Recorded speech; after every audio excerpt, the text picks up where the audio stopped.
بسم اللہ الرحمن الرحیم 1987 آئی ریممبر جب ہم سوڈان سے واپس آئے تو ہماری جہاں رہائش تھی اس کے 2-3 گھر چھوڑ کے ایک اچھی سی پیاری سی خوبصورت سی فیملی رہتی تھی. اکثر آتے جاتے میں انہیں دیکھتی رہتی تھی. ایک دن بہرحال وہ ہمارے گھر آئیں.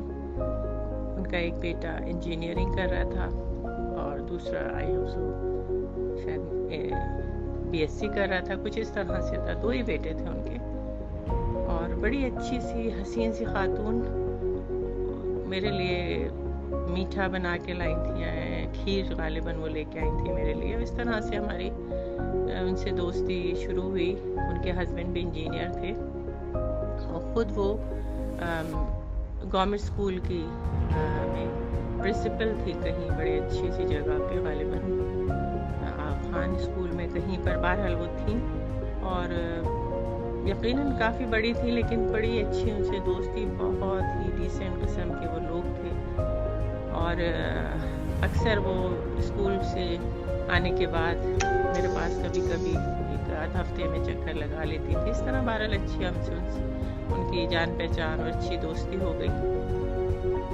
اس کے بعد اور میں ان کو جب کافی دوستی ہو گئی تو میں ان کو مینا کماری کہتی تھی. وہ اتنی خوبصورت خاتون تھی اور بہت اچھی پوری فیملی ان کی, بہت ہی اچھے پیارے سے لوگ تھے. دہلی کے تھے اور بڑے اچھے نواب خاندان سے کہیں ان کا بیک گراؤنڈ تھا. بعد میں ان کی بھابھی وغیرہ سے بھی سلام دعا. قصہ مختصر یہ کہ ایک دن کافی عرصہ ہمیں رہتے ہوئے ہو گیا تھا وہاں. غالباً ہم وہاں 1-1.5 سال رہے. تو اس عرصے میں ایک دن انہوں نے کوئی غالباً 1 سال کے بعد ہی کی بات ہے کہ انہوں نے مجھ سے ایک دن کہا کہ مجھے کہیں جانا ہے تو آپ میرے ساتھ پلیز ذرا ہیلپ کریں گی, میں اکیلی ہوں تو آپ میرے ساتھ. میں نے اپنے ہسبینڈ سے پوچھا, میں نے کہا ٹھیک ہے چلے جاؤ, دن میں جا کے آپ لوگ جلدی سے واپس آ جاؤ. خیر بہرحال وہ اپنی گاڑی میں ہی گئی تھیں, خود ہی ڈرائیو کر رہی تھیں اور گئے ہم لوگ. کافی دور وہ جگہ تھی اور جب وہ جہاں انہوں نے روکی پارکنگ کی, اس کے بعد پھر ہم جب اندر گئے تو میں نے وہاں جانے سے قطعی طور پہ انکار کر دیا. میں نے کہا آپ مجھے کہاں لے آئیں, میں تو یہاں نہیں جا سکتی, بالکل بھی میں نہیں جا سکتی یہاں. یہ تو مطلب ہمارے طبیعت کے, ہمارے خاندان کے خلاف ہے ان جگہوں پہ آنا. آپ کہاں مجھے لے آئی ہیں؟ نہیں. بہرحال قصہ مختصر یہ کہ میں ایک سائڈ پہ کھڑی ہو گئی اور وہ جھمگٹے میں بے حساب خواتین بیٹھی ہوئی تھیں. جم غفیر تھا جس کو کہہ لیں کہ بہت زیادہ کراؤڈی سے وہ جگہ تھی. زمین پہ سب بیٹھی تھیں اور ایک اونچی سی جگہ پہ ایک صاحب بیٹھے ہوئے تھے. اور بس آپ سمجھ گئے ہوں گے کہ میں کہنا کیا چاہ رہی ہوں. وہ کوئی پیر صاحب تھے جہاں وہ مجھے لے گئی تھی. میں بہرحال دروازے کے باہر کھڑی رہی, ان کو وہاں چھوڑ کے ہال میں, اور میں آ کے گاڑی کے پاس کھڑی ہو گئی. کافی دیر کے بعد وہ آئیں اور انہوں نے مجھے کہا کہ بہت رش تھا بہت, لیکن مجھ پہ بڑے مہربان ہیں وہ, اور مجھے جلدی انہوں نے, میں نے کہا ہے کہ میں کسی کو ساتھ لائی, مجھے جانا ہے. تو 1-1.5 گھنٹے کے بعد بہرحال وہ واپس آئیں اور اس کے بعد پھر ہم روانہ ہوئے. راستے میں انہوں نے پتہ نہیں کیا کیا, مجھے یہ لینا ہے, مجھے وہ لینا ہے, مجھے پھول لینے ہیں, مجھے پانی میں پھینکنا ان پھولوں کو. قصہ مختصر ہم گھر پہ پہنچے تو شام ہو گئی تھی. آپ تصور کیجئے اتنی دور وہ جگہ تھی کہ ہم تقریباً 10 بجے نکلے تھے اور شام کو ہم مغرب پہ آئے. یقینی بات ہے کہ پریشانی سب گھر میں سب کو ہو رہی تھی کہ میں کہاں رہ گئی. ٹیلی فون سیل وغیرہ کا اس وقت اتنا رواج نہیں تھا. بہرحال وہ ہوا کیا, اس کے بعد پھر میرے ان سے بہت ہی کم, مجھے بالکل اچھا نہیں لگا ان کی یہ چیز. اس کے بعد ان سے میری بڑی نہ ہونے کے برابر ملاقات رہی. مجھے کچھ مزہ نہیں آتا تھا کہ یہ کیا مطلب کن چکروں میں. اس کے بعد ہم دوسری جگہ اپنے گھر میں شفٹ ہو گئے اور ان سے ملاقات بہت کم. ان کا بیٹا کبھی کبھی آ جاتا تھا. ایک دن مجھے غالباً میں اس واقعے کے تقریباً 4-6 مہینے کے بعد مجھے ایک دن صبح فون آیا, ان کے بیٹے نے کیا کہ امی کا انتقال ہو گیا, ڈیتھ ہو گئی, شی از پاسڈ اوے. مطلب میرے ہاتھ سے یقیناً یوں سمجھے ٹیلی فون گر گیا تھا. مجھے یاد ہے کہ میری نندیں آئی ہوئی تھیں اور وہ میں باقاعدہ رو رہی تھی, چیخ چیخ کے, میں یقین نہیں آ رہا تھا